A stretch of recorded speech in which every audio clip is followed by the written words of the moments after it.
हर हर महादेव। सांब सदाशिव सांब सदाशिव सांब सदाशिव सांब सदाशिव। शिव पुराण श्री रुद्र संहिता तृतीय खंड 44वां अध्याय। मैना का विलाप एवं हट। ब्रह्मा जी बोले, नारद, जब हिमालय पत्नी मैना को होश आया तब वे बड़ी दुखी थीं और रोए जा रही थीं। उनका जोर जोर से दहाड़े मार मार कर रोना रुकने का नाम नहीं ले रहा था। वे रोते हुए अपने पुत्रों पुत्री तथा अपने पति गिरिराज हिमालय सहित देवर्षि नारद व सप्त ऋषियों की निंदा करते हुए उन्हें कोस रही थी। मैना बोली, हे नारद मुनि, आपने ही हमारे घर आकर यह कहा था कि शिवा शिव का वरण करेंगी। तुम्हारी बातों को मानकर हम सबने अपनी पुत्री पार्वती को भगवान शिव की तपस्या करने के लिए वनों में भेज दिया। मेरी बेटी ने अपने तप के द्वारा सभी को प्रसन्न कर दिया। उसने ऐसी तपस्या की जो कि बड़े बड़े ऋषि मुनियों के लिए भी कठिन है, परंतु उसकी इतनी पूजा आराधना का यह फल उसे मिला जो कि देखने में भी दुख देने वाला है।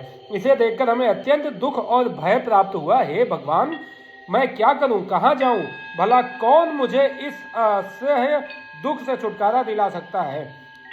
मैं तो किसी को भी अपना मुंह दिखाने योग्य नहीं रही। भला कोई देखो, वे दिव्य सप्तऋषि और उनकी वो धूर्त पत्नी अरुंधति कहाँ चली गईं, जो मुझे समझाने आई थी, जिसने झूठ मूठ सच कह कहकर जिसने मुझे झूठ सच कह कहकर जबरदस्ती इस विवाह के लिए मेरी स्वीकृति ले ली थी। यदि वे मेरे सामने आ जाएं तो मैं उन ऋषियों की दाढ़ी मूछ नोच लूं। हाय, मेरा तो सब कुछ लुट गया, मैं तो पूरी तरह से बर्बाद हो गई हूँ। यह कहकर देवी मैना अपनी पुत्री पार्वती से बोली, तूने हमसे कौन से जन्म का बदला लिया है? तूने यह क्या कार्य कर दिया जो तेरे पिता माता के लिए अत्यंत दुख का कारण बन गया है? इस प्रकार मैना पार्वती को खूब खरी खोटी सुनाने लगी। वे कहने लगी कि नासमझ, तूने सोने के बदले कांच खरीद लिया है।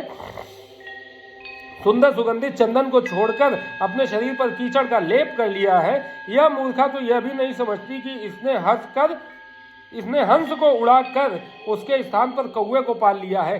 गंगा जल जिसे सबसे पवित्र समझा जाता है, उसको फेंक कर कुएं के जल को पी लिया है। उजाले को पाने की चाह लेकर उसके स्रोत सूर्य को छोड़कर जुगनू को पकड़ने के लिए दौड़ रही है। चावल के भूसे को रखकर अच्छे चावलों को फेंक रही है। बेटी, तूने हमारे कुल के यश का सर्वनाश करने की इच्छा कर ली है, तभी तो मंगलमयी विभूति को फेंककर घर में चिता की अमंगलमयी राख को लाना चाहती है। जानवरों के सिरमौर सिंह को त्याग कर सियार के पीछे पड़ी है। पार्वती, तूने बड़ी भारी मूर्खता कर दी है, जो सूर्य चंद्रमा श्री हरि विष्णु और देवराज इंद्र जैसे सुंदर सर्वगुण संपन्न परम ऐश्वर्य और वैभव के स्वामियों को छोड़कर दुष्ट नारद की बातों में आकर एक महाकुरूप शिव के लिए रात दिन वनों की खाक छानती रही और घोर तपस्या करती रही। तुझे तेरी बुद्धि, तेरे रूप तथा तेरी सहायता करने वाले प्रत्येक मनुष्य को धिक्कार है, जिसने तुझे गलत राह पर चलने में मदद की।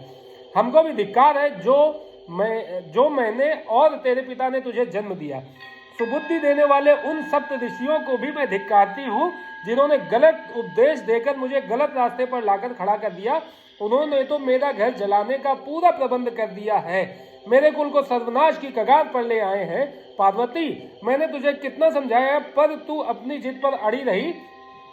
पर अब और नहीं, अब मैं तेरी एक भी नहीं सुनूंगी। मैं तो अभी तुझे मार डालूंगी। तुझे जीवित रखने का अब कोई प्रयोजन नहीं है। तुझे मारकर खुद की जीवन लीला भी समाप्त कर दूंगी, भले ही मुझे नरक का भागी क्यों ना होना पड़े। मेरा दिल करता है कि मैं तेरा सिर काट दूं, तेरे शरीर के टुकड़े टुकड़े कर दूं, तुझे छोड़कर कहीं चली जाऊं। यह कहकर देवी मैना मूर्छित होकर फर्श पर गिर पड़ी। तब उस समय उनकी ऐसी हालत देखकर सभी देवता उन्हें समझाने के लिए उनके पास गए। सबसे पहले मैं ब्रह्मा उनके पास पहुंचा। तब मुझे वहां देखकर नारद, तुमने कहा, देवी, आपको इस बात का ज्ञान नहीं है कि शिवजी बहुत सुंदर है। अभी तुमने उनका सही स्वरूप देखा ही कहाँ है? अभी जो कुछ तुमने देखा वह उनकी लीला मात्र है। देवी, आप अपने क्रोध को त्याग दें और स्वस्थ होकर शुद्ध हृदय से विवाह का कार्य आरंभ करें। इतना सुनना ही था कि मैना के क्रोध की अग्नि भभक उठी। वे बोली, दुष्ट नारद, यहाँ से इसी समय चला जा। तू दुष्टों का भी दुष्ट और नीच है। तू मेरे सामने भूलकर भी मत आना। इसी समय यहाँ से निकल जा, मैं तेरी सूरत तक देखना नहीं चाहती। मैना के यह वचन सुनकर इंद्रादि देवता दौड़कर वहां चले आए और बोले, हे पितरों की कन्या मैना, भगवान शिव तो समस्त चराचर जगत के स्वामी हैं। वे तो सबको सुख देने वाले तथा सबको मनोवांछित वर देने वाले सर्वेश्वर हैं। वे तो भक्त वत्सल हैं और सदा ही अपने भक्तों के अधीन रहते हैं। आपकी पुत्री पार्वती ने कठिन तप करके भगवान शिव को प्रसन्न किया है तथा वरदान के रूप में उनको अपना पति होने का वर प्राप्त किया है। तभी तो आज वे अपने दिए वरदान को पूरा करने के लिए, उनका पाणी ग्रहण करने के लिए यहाँ पर पधारे हैं। यह सुनकर मैना और अधिक रोने लगी और बोली, शिव तो बहुत भयंकर है, मैं अपनी पुत्री पार्वती कदा भी उन्हें नहीं दूंगी। आप सब देवता क्यों ये षड्यंत्र रच रहे हैं? आप मेरी प्राण प्रिय फूलों के समान कोमल पुत्री को इन भूत प्रेतों के हवाले करना चाहते हैं। इस प्रकार देवी मैना सब देवताओं पर क्रोधित होकर उन्हें फटकारने लगी। जब वशिष्ठ आदि सप्त ऋषियों ने देवी मैना के इस प्रकार के वचन सुने तो वे भी मैना को समझाने के लिए उनके निकट आ गए। तब वे बोले, हे पितरों की कन्या मैना, हम तो तुम्हारा कार्य सिद्ध करने के लिए यहाँ आए हैं। भगवान शिव का दर्शन तो सभी पापों का नाश करने वाला है और यहाँ तो वे स्वयं आपके घर पधारे हैं। इस बात को सुनकर भी देवी मैना को संतोष नहीं हुआ। उनका क्रोध यथावत रहा तथा उन्होंने फिर कहा कि मैं पार्वती के टुकड़े टुकड़े कर दूंगी, परंतु उसको शिव के साथ नहीं भेजूंगी। दूसरी ओर देवी मैना के इस व्यवहार से चारों ओर हाहाकार मच गया। जब शैलराज हिमालय को मैना के इस व्यवहार की सूचना मिली तो वे फौरन दौड़ते हुए अपनी पत्नी के पास आए और बोले, हे प्रिय, तुम इतनी क्रोधित क्यों हो रही हो? देखो हमारे घर में कौन कौन से महात्मा पधारे हैं और तुम इनका अपमान कर रही हो। तुम भगवान शंकर के भयानक रूप को देखकर भयभीत हो गई हो। देवी, वे तो सर्वेश्वर हैं। भय करना छोड़कर उनके मंगलमय रूप का दर्शन त्याग कर उनके मंगलमय रूप का दर्शन करो। विवाह के शुभ कार्यों का शुभारंभ करो। अपने हट को छोड़ो और क्रोध का त्याग कर शिव पार्वती विवाह के मंगलमय कार्यों को संपन्न करो। देवी, तुम जानती हो कि भगवान शिव अनुपम लीलाएं करते हैं, यह भी उनकी लीला का एक भाग ही है। अतः तुम अपने मन के डर को दूर करके यथाशीघ्र पूर्ववत कार्य करो। शैलराज हिमालय के वचन सुनकर उनकी पत्नी मैना अत्यंत क्रोधित हो गई और बोली, हे स्वामी, आप ऐसा करिए कि पार्वती के गले में रस्सी बांधकर उसे पर्वत से नीचे गिरा दीजिए या फिर उसे समुद्र में डुबो दीजिए। चाहे कुछ भी करके उसकी जीवन लीला समाप्त कर दीजिए। मैं आपको कुछ नहीं कहूंगी, परंतु मैं पार्वती का हाथ किसी भी परिस्थिति में शिव को नहीं सौंपूंगी। यदि फिर भी आपने हठ पूर्वक पार्वती का विवाह शिव से करने की ठान ली है तो मैं अपने प्राण को त्याग दूंगी। अपनी माता मैना के ऐसे वचन सुनकर पार्वती उनके करीब आकर बोली, माता, आप तो ज्ञान की प्रतिमूर्ति हैं। आप सदा ही धर्म के पथ का अनुसरण करने वाली हैं। भला आज ऐसा क्या हो गया जो आप धर्म के मार्ग से विमुख हो रही हैं? हे माता, महादेव जी तो देवों के देव हैं। वे निगुण निराकार हैं। वे तो परब्रह्म परमात्मा हैं और सबके सर्वेश्वर हैं। वे तो इस संसार की उत्पत्ति के आधार हैं। भगवान शिव भक्त वत्सल हैं एवं अपने भक्तों को सदैव सुख प्रदान करने वाले हैं। भगवान शिव सब अनुष्ठानों के अधिष्ठाता हैं। वे ही सबके कर्ता हर्ता और स्वामी हैं। ब्रह्मा विष्णु भी सदा उनकी सेवा में तत्पर रहते हैं। हे माता, आपको तो इस बात का गर्व होना चाहिए कि आपकी पुत्री का हार मांगने के लिए देवता भी याचक की भांति आपके दरवाजे पर पधारे हैं। अतः आप बेकार की बातों को छोड़कर उत्तम कार्य करो। मुझे भगवान शिव के हाथों में सौंप कर अपने जीवन को सफल कर लो। माता, मेरी छोटी सी विनती स्वीकार कर लो और मुझे भगवान शिव के चरणों में उनकी सेवा के लिए समर्पित कर दो। माँ, मैंने मन, वाणी और क्रिया द्वारा भगवान शिव को अपना पति मान लिया है। अब मैं किसी और का वरण नहीं कर सकती। मैं सिर्फ महादेव जी का ही स्मरण करती हूँ। उन्हें पति रूप में पाने की इच्छा लेकर ही मैंने अपने जिंदगी के इतने वर्ष बिताए हैं। भला आज मैं कैसे अपने वचन से पीछे हट जाऊं? पार्वती जी के कहे वचनों को सुनकर मैना क्रोध के आधिक्य से उद्वेलित हो गई और उसे डांटने तथा बुरे वचन कहने लगी। मैना रोती ही जा रही थी। मैंने और वहां उपस्थित सभी महानतम सिद्धों ने देवी मैना को समझाने का बहुत प्रयत्न किया, परंतु सब निरर्थक सिद्ध हुआ। वे किसी भी स्थिति में समझने को तैयार नहीं थी। तभी उनके हठ की बातें सुनकर परम शिव भक्त भगवान विष्णु वहां आ पहुंचे और बोले, हे पितरों की मानसी पुत्री एवं शैलराज हिमालय की पत्नी मैना, आप ब्रह्मा जी के कुल से संबंधित हैं। इसी कारण आपका सीधा संबंध धर्म से है। आप धर्म की आधारशिला हैं। फिर भला कैसे धर्म का त्याग कर सकती हैं? इस प्रकार हट करना आपको शोभा नहीं देता। स्वयं सोचिए, भला सभी देवता, ऋषि मुनि और स्वयं ब्रह्मा जी और मैं आपसे असत्य वचन क्यों कहेंगे? भगवान शिव निर्गुण और सगुण दोनों ही हैं। वे कुरूप हैं तो स्वरूप भी हैं। सभी उनका पूजन करते हैं। वे ही सज्जनों की गति हैं। मूल प्रकृति रूपी देवी एवं पुरुषोत्तम का निर्माण भगवान शिव ने ही किया है। मेरी और ब्रह्मा जी की उत्पत्ति भी भगवान शिव के द्वारा ही हुई है। उसके बाद सारे लोगों के हित के लिए उन्होंने स्वयं भी रुद्र का अवतार धारण कर लिया है।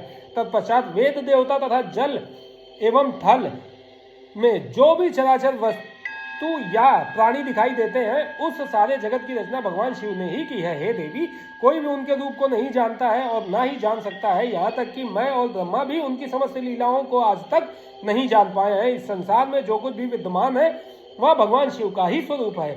यह तो भगवान शिव की ही माया है जो वे स्वयं आपको अपना रूप इस प्रकार दिखा रहे हैं।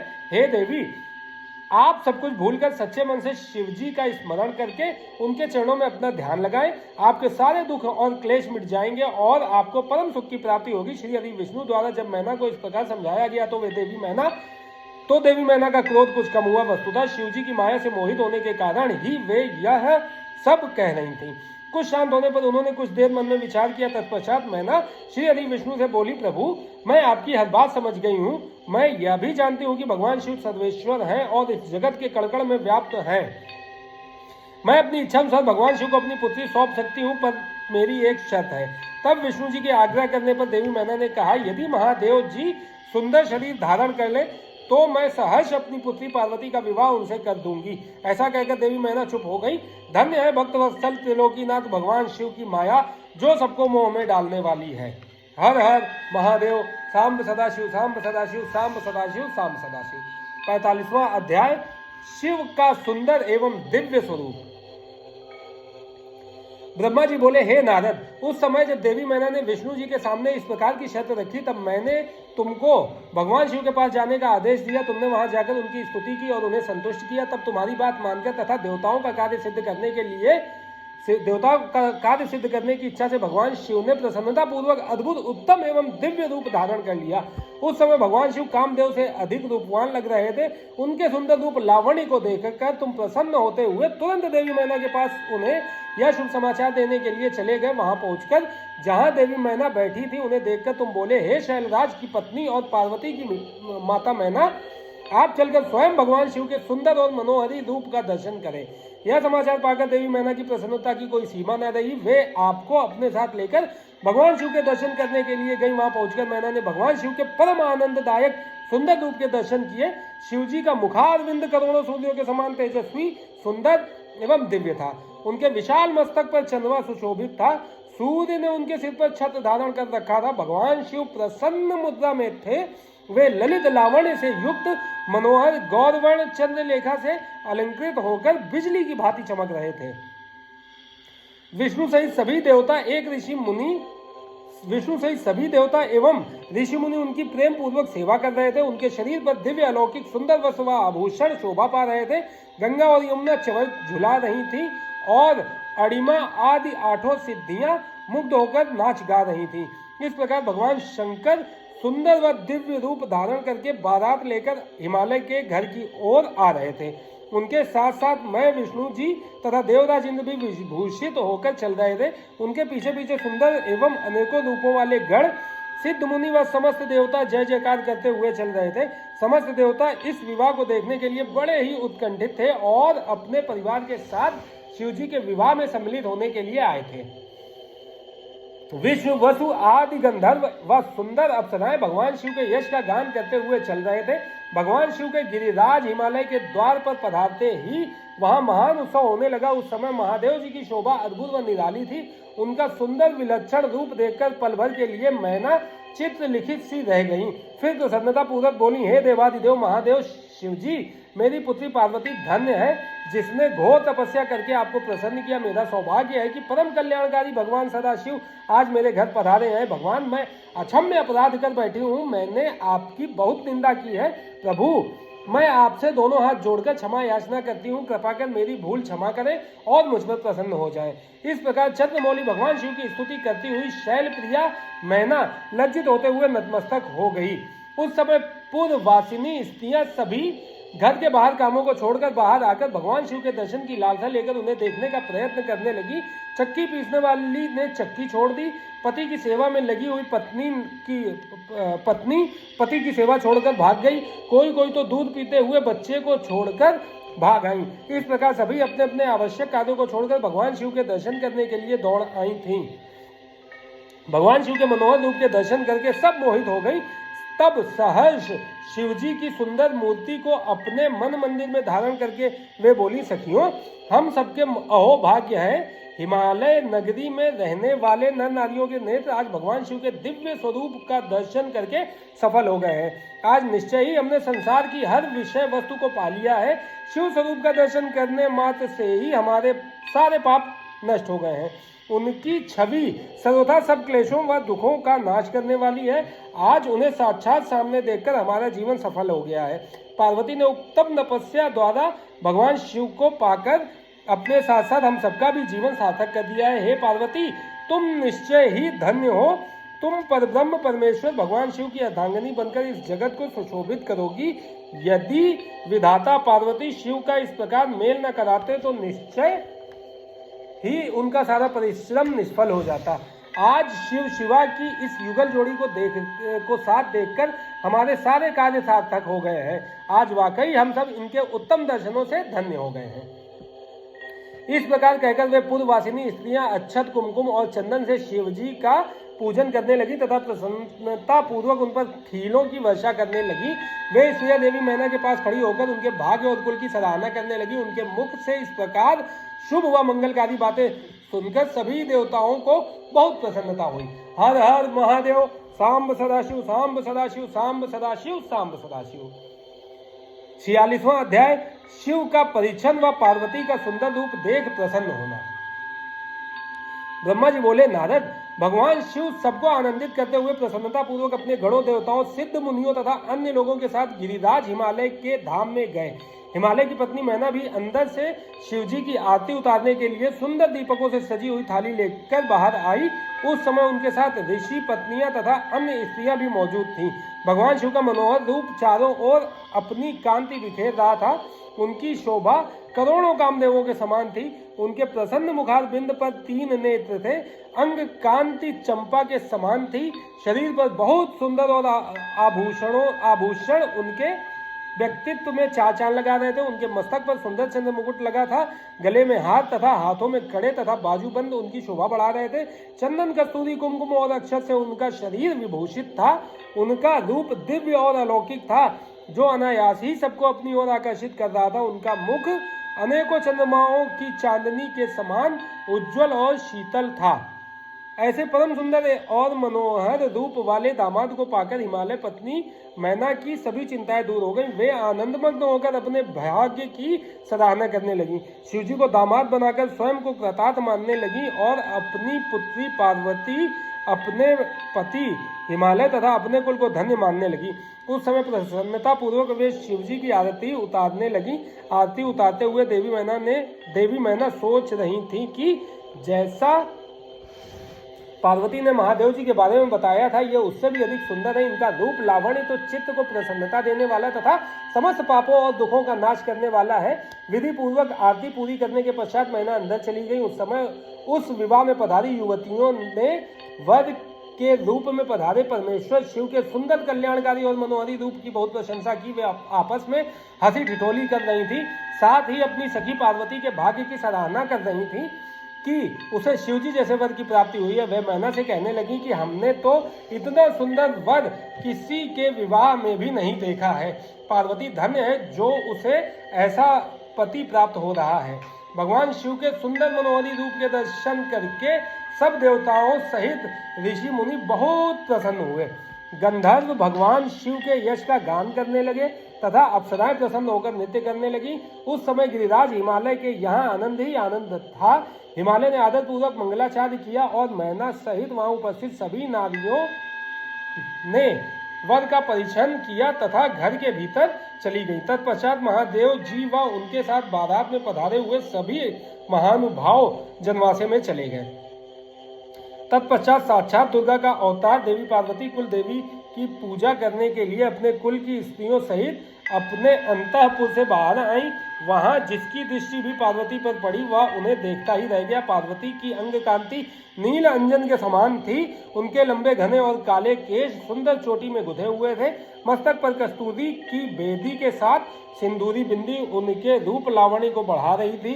उनके गले में अनेक सुंदर रत्नों से जड़े हार शोभा पा रहे थे।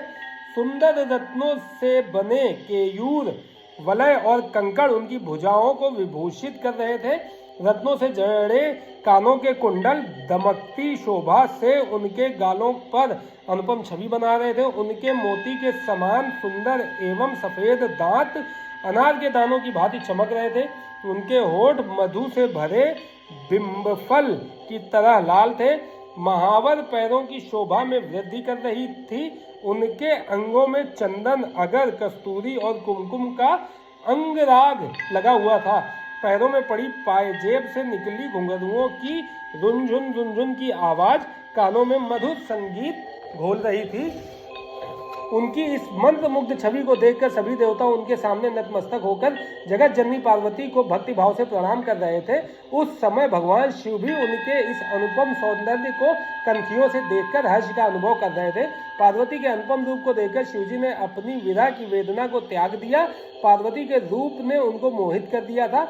इधर पार्वती ने कुल देवताओं की प्रसन्नता के लिए उनका विधि विधान से पूजन किया। तत्पश्चात वे अपनी सखियों और ब्राह्मण पत्नियों के साथ पुनः महल में लौट गईं।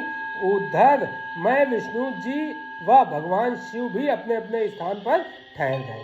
हर हर महादेव। सांब सदाशिव, सांब सदाशिव, सांब सदाशिव, सांब सदाशिव। 47वां अध्याय, वर वधु द्वारा एक दूसरे का पूजन। ब्रह्मा जी बोले, हे नारद, गिरिराज हिमालय ने उत्साहपूर्वक वेद मंत्रों द्वारा पार्वती और शिवजी को उप स्नान करवाया। तत्पश्चात वैदिक और लौकिक आचार रीति का पालन करते हुए भगवान शिव द्वारा लाए गए वस्त्रों एवं आभूषणों से गिरिराज नंदिनी देवी पार्वती को सजाया गया। पार्वती की सखियों और वहां उपस्थित ब्राह्मण पत्नियों ने पार्वती को उन सुंदर वस्त्रों एवं सुंदर रत्न जड़ित आभूषणों से अलंकृत किया। श्रृंगार करने के उपरांत तीनों लोकों की जननी महाशैल पुत्री देवी शिवा अपने हृदय में महादेव जी का ही ध्यान कर रही थी। उस समय उनका मुखमंडल चंद्रमा की चांदनी के समान सुंदर व दिव्य लग रहा था। हिमालय नगरी में चारों ओर महोत्सव होने लगा। लोगों की प्रसन्नता और उल्लास देखते ही बनता था। उस समय वहां हिमालय ने शास्त्रोक्त रीति से लोगों को बहुत दान दिया और अन्य वस्तुएं भी बांटी। गिरिराज हिमालय के राज पुरोहित मुनि गर्ग जी ने हिमालय से कहा कि हे पर्वतराज, लग्न का समय हो रहा है। अब भगवान शिव तथा अन्य सभी बारातियों को यथाशीघ्र यहाँ बुलाएं। तब शैलराज के मंत्री सब देवताओं सहित भगवान शिव को बुलाने के लिए जनवासे में गए। उन्होंने जल्दी विवाह मंडप में पधारने का निमंत्रण दिया। उन्होंने शिवजी से कहा कि प्रभु, कन्यादान का समय नजदीक आ गया है। वर और कन्या को पंडित जी बुला रहे हैं। तब भगवान सुंदर वस्त्राभूषणों से सुसज्जित होकर अपने वाहन नंदी पर बैठकर सब देवताओं और ऋषि मुनियों के साथ मंडप की ओर चल दिए। साथ में उनके गण भी अपने स्वामी भगवान शिव की जय जयकार करते हुए नाचते गाते चलने लगे। शिवजी के मस्तक पर छत्र था और चारों ओर चवर डुलाया जा रहा था। महान उत्सव हो रहा था। शंख, भेरी, पट्टह, आनक, गोमुख बाजे बज रहे थे। अप्सराएं नृत्य कर रही थी। चारों दिशाओं से देवगण उन पर पुष्पों की वर्षा कर रहे थे। इस प्रकार महादेव जी सुशोभित होकर यज्ञ के मंडप पर पहुंचे। मंडप के द्वार पर उनकी प्रतीक्षा कर रहे पर्वतों ने आदरपूर्वक नंदी पर से उतारा और भीतर ले गए। शैलराज हिमालय ने भक्तिपूर्वक उन्हें नमस्कार किया और विधि विधान के अनुसार उनकी आरती उतारी। उन्होंने भगवान श्रीहरि, विष्णु, मुझे तथा सदाशिव को पाद्य अर्घ्य दिया और सुंदर उत्तम आसनों पर हमें बैठाया। तत्पश्चात शैलराज प्रिया, देवी मैना, ब्राह्मण स्त्रियों व पुरवासियों के साथ वहां पधारी। उन्होंने अपने दामाद भगवान शिव की आरती उतारी और उनका मधुपर्क से पूजन किया तथा सारे मंगलमय कार्य संपन्न किए। तत्पश्चात शैलराज हिमालय मुझे विष्णु जी व भगवान शिव को साथ लेकर उस स्थान पर गए जहाँ देवी पार्वती वेदी पर बैठी हुई थी। तब वहां बैठे सभी ऋषि मुनि, समस्त देवता व अन्य शिवगण उत्सुकता से शिव पार्वती के लगन की प्रतीक्षा करने लगे। हिमालय के कुलगुरु श्री गर्ग जी ने पार्वती जी की अंजलि में चावल भरकर शिव जी के ऊपर अक्षत डाले। तत्पश्चात पार्वती जी ने दही, अक्षत, कुश और जल से आदरपूर्वक भगवान शिव का पूजन किया। पूजन करते समय प्रसन्नता पूर्वक पार्वती भगवान शिव के दिव्य स्वरूप को निहार रही थी। पार्वती जी के अपने वर शिव जी का पूजन करने के पश्चात गर्ग मुनि के कथानुसार त्रिलोकीनाथ महादेव जी ने अपनी वधू होने जा रही देवी पार्वती का पूजन किया। इस प्रकार एक दूसरे का पूजन करने के पश्चात वर वधू शिव व पार्वती वहीं वेदी पर बैठ गए। उनकी छवि अत्यंत उज्जवल और मनोहर थी। दोनों वहां बहुत शोभा पा रहे थे। तब लक्ष्मी आदि सभी देवियों ने उनकी आरती उतारी। हर हर महादेव, सांब सदाशिव, सांब सदाशिव, सांब सदाशिव, सांब सदाशिव। 48वां अध्याय, शिव पार्वती का विवाह आरंभ। ब्रह्मा जी बोले, हे नारद, गर्ग मुनि की आज्ञा के अनुसार शैलराज हिमालय ने कन्यादान की रस्मों को निभाना शुरू किया।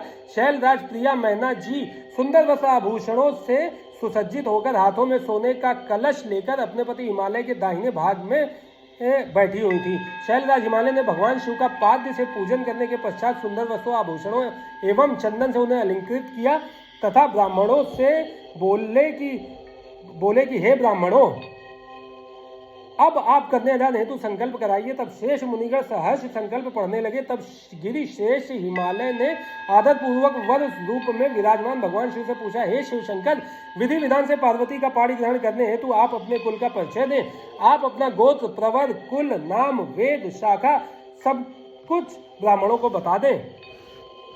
गिरिराज का प्रश्न सुनकर भगवान शंकर गंभीर होकर कुछ सोचने लगे।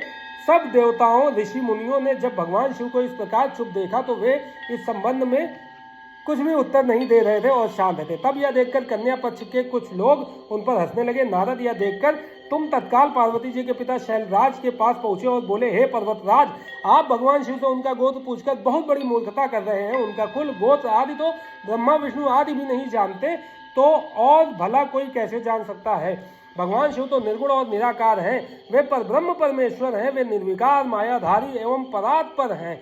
वे तो स्वतंत्र परमेश्वर हैं, जिनका कुल, गोत्र आदि से कुछ भी लेना देना नहीं है। ये सब तो मनुष्यों के द्वारा निर्मित आडंबर मात्र है। शिवजी तो अपनी इच्छा के अनुसार रूप और अवतार धारण करने वाले हैं। यह तो पार्वती के द्वारा किए गए उग्र तप का प्रभाव है, जिसके कारण आप शिवजी के साक्षात स्वरूप के दर्शन कर पा रहे हैं। शैलराज, भगवान शिव गोत्रहीन होकर भी श्रेष्ठ गोत्र वाले हैं और कुलहीन होने पर भी कुलीन हैं। इनकी विविध लीलाएं इस चराचर संसार को मोहित करने वाली हैं। हे गिरिश्रेष्ठ हिमालय, नाना प्रकार की लीला करने वाले इन भगवान शिव का गोत्र और कुल नाद है। शिव नादमय है और नाद शिवमय है। नाद और शिव में कहीं कोई अंतर नहीं है। जब भगवान शिव ने सृष्टि की रचना का विचार किया, तब सबसे पहले शिवजी ने नाद को ही प्रकट किया। इसलिए अब आप व्यर्थ की बातों को त्याग कर अपनी पुत्री पार्वती का विवाह यथाशीघ्र शिवजी के साथ संपन्न कर दो। नारद, तुम्हारी यह बात सुनकर शैलराज हिमालय के मन में उत्पन्न हुई शंका समाप्त हो गई। तब हम सभी देवताओं ने तुम्हें धन्यवाद दिया कि तुमने इस विषम परिस्थिति को चतुराई से संभाल लिया। यह सब जानकर वहां उपस्थित सभी विद्वान प्रसन्नता पूर्वक बोले कि हमारे अहोभाग्य है जो आज हमने इस जगत को प्रकट करने वाले आत्मबोध स्वरूप स्वतंत्र परमेश्वर नित्य नई लीलाएं रचने वाले त्रिलोकीनाथ भगवान शिव के दर्शन कर लिए हैं। आपके दर्शनों से समस्त पापों से मुक्ति मिल जाती है। इस प्रकार सब मिलकर भगवान शिव की जय जयकार करने लगे।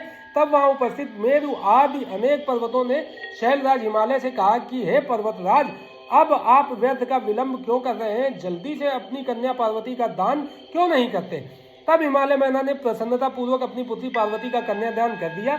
कन्यादान करते समय पर्वतराज बोले, हे परमेश्वर करुणा निधान भगवान शिव, मैं अपनी कन्या पार्वती आज आपको देता हूँ। आप इसे अपनी पत्नी बनाकर मुझे और मेरे कुल को कृतार्थ करें। इस प्रकार शैलराज हिमालय ने अपनी पुत्री पार्वती का हाथ व जल भगवान शिव के हाथों में दे दिया। तब सदाशिव ने वेद मंत्रों के वचनों के अनुसार मंत्रों को बोलते हुए देवी पार्वती का हाथ लेकर पृथ्वी का स्पर्श करते हुए लौकिक रीति से उनका पाणी ग्रहण स्वीकार किया। इस प्रकार गिरिराज के कन्यादान करते ही चारों ओर शिव पार्वती की जय जयकार की ध्वनि गूंजने लगी। गंधर्व प्रसन्नता पूर्वक उत्तम गीत गाने लगे और सुंदर अप्सराएं मगन होकर नाचने लगी।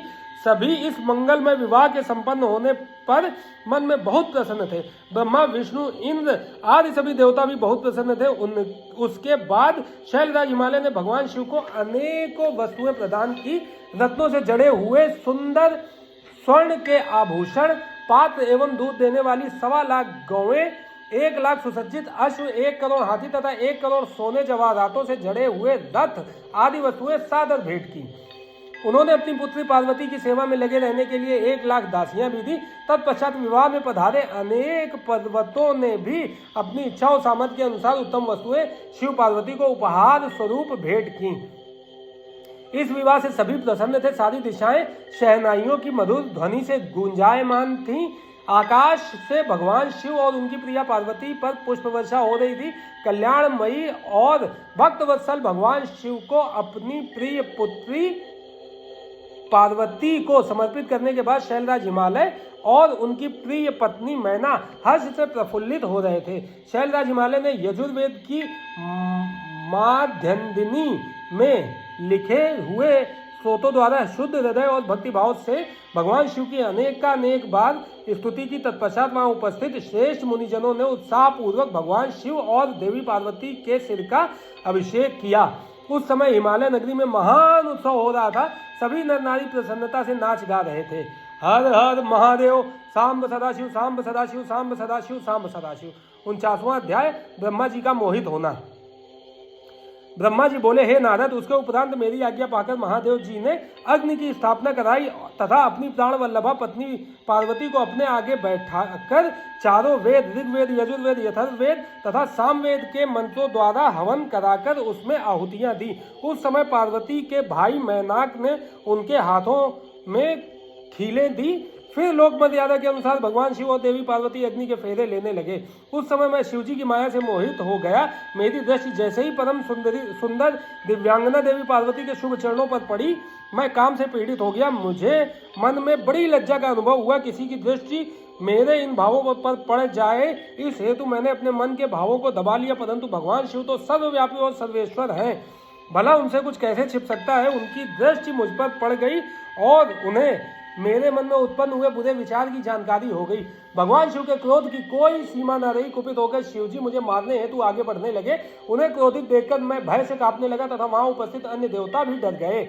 भगवान शिव के क्रोध की शांति के लिए सभी देवता एक स्वर में शिवजी से बोले, हे सदाशिव, आप दयालु और करुणा निधान हैं। आप तो सदा ही अपने भक्तों पर प्रसन्न होकर उन्हें उनकी इच्छित वस्तु प्रदान करते हैं। भगवान, आप तो सच्चित्त और आनंद स्वरूप है। प्रसन्न होकर मुक्ति पाने की इच्छा से मुनिजन आपके चरण कमलों का आश्रय ग्रहण करते हैं। हे परमेश्वर, भला आपके तत्व को कौन जान सकता है। भगवान, अपनी गलती के लिए ब्रह्मा जी क्षमा प्रार्थी हैं। आप तो भक्तों के सदा वश में हैं। हम सब भक्तजन आपसे प्रार्थना करते हैं कि आप ब्रह्मा जी की इस भूल को क्षमा कर दें और उन्हें निर्भय कर दें। इस प्रकार देवताओं द्वारा की गई स्तुति और क्षमा प्रार्थना के फलस्वरूप भगवान शिव ने ब्रह्मा जी को निर्भय कर दिया। नारद, तब मैंने अपने उन भावों को शक्ति के साथ मन में ही दबा दिया। फिर भी उन भावों के जन्म से हजारों बाल खिल्य ऋषियों की उत्पत्ति हो गई, जो बड़े तेजस्वी थे। यह जानकर कि कहीं उन ऋषियों को देखकर शिवजी क्रोधित न हो जाएं, तुमने उन्हें गंधमादन पर्वत पर जाने का आदेश दे दिया। बाल खिल्य ऋषियों को तुमने सूर्य भगवान की आराधना और तपस्या करने का आदेश प्रदान किया। तब वे बाल खिल्य ऋषि तुरंत मुझे और भगवान शिव को प्रणाम करके गंधमादन पर्वत पर चले गए। हर हर महादेव, सांब सदाशिव, सांब सदाशिव, सांब सदाशिव, सांब सदाशिव।